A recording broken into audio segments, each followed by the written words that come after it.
Pagkatapos kong may hatid si Kenshin sa school, ay pumasok naman ako sa trabaho. Tapos mga bandang alas 3 naman po ay nagpunta kami ng City Hall para kumuha ng mga requirements. Hello, minasan, konnichiwa. Tara, samahan nyo kami today's mini vlog. 8:40 ng umaga ay hatid na po namin si Kenshin sa school. Buti na lang, day off ngayon ni hapon kaya siya po ay naghatid sa amin. Pagkatapos nga po ng ilang minutong pagdadrive, ay nakarating na po kami dito sa school. Itong dalawang hapon ko naman ay nagbabay muna sa isa't isa.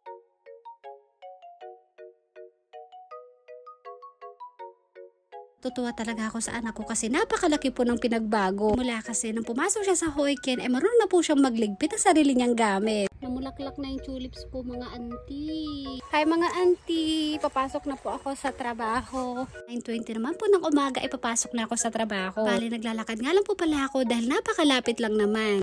Andito na ako mga auntie. Dito na si mama. Mama, andito na ako mga auntie, magbibihis muna tayo. Sa mga nagtatanong nga po pala kung pumapasok pa ako sa trabaho. Yes na yes po mga auntie, pumapasok pa ako kaso nga lang hindi po araw-araw. Sa isang linggo, minsan 2 beses lang po yung pasok ko. Bali naglagay nga po pala ako ng bimpo dito sa may noo at saka dito sa leeg. Hi mga auntie, otsukaresama deshita. Ayan, meron na naman tayong sahod. Kaya nga po pala ako naglalagay ng bimpo sa noo at saka sa leeg dahil gumagawa po ako ng soba. Minsan kasi kapag medyo mainit po yung panahon, ay pinagpapawisan ako. Para po kasi kami nagbibig kapag gumagawa ng soba, minamasa namin yung harina. Tagay mo.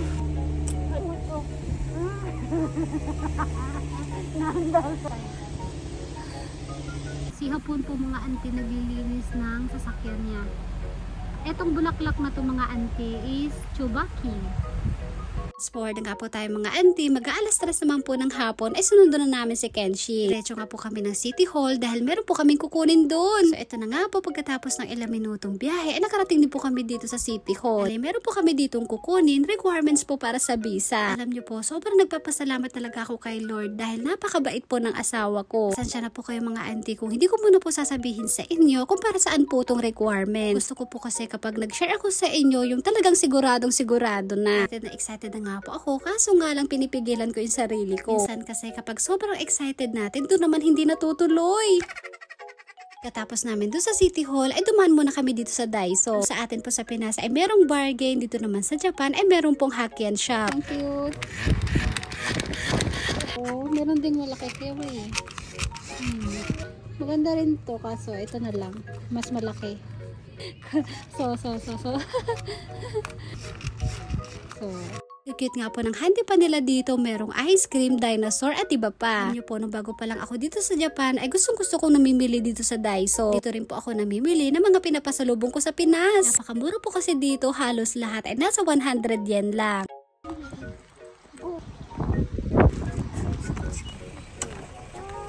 Pagkatapos namin bumili sa Daiso, ay duman muna po kami dito sa 7-Eleven. Papaserox nga po si hapon at magpapaprint po ng picture. Ito desu ka? Tapo.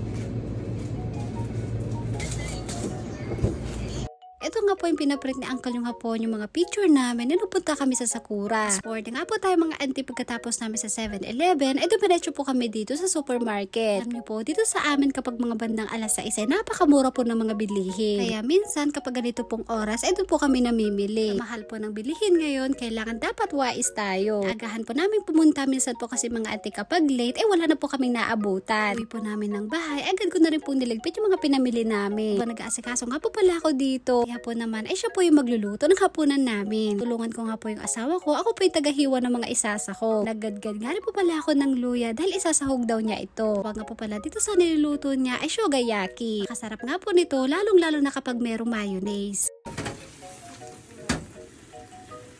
Kanina nung nag-grocery po kami, ay meron po kami nabiling atay ng manok. Luto ko nga po dito ay adobo. Isa lang po ako dito ng bawang sibuyas, tapos naglagay rin po ako ng luya. Masarap pa nga sana to kapag merong laman at saka buto-buto. Nagluluto po ako dito. Si hapon naman po ay tapos ng magluto. Yung mga binan kong hapon nga po pala ay hindi ko makain ng manok, kaya kami dalawa lang po ni Uncle yung hapon ang kakain dito. Na nga po pagkatapos ng ilang minuto, ay tapos na rin akong magluto ng adobong atay. Lang po, maraming salamat sa panonood. Thank you for watching. Sayonara and bye bye, see you. Thank you. ありがとう。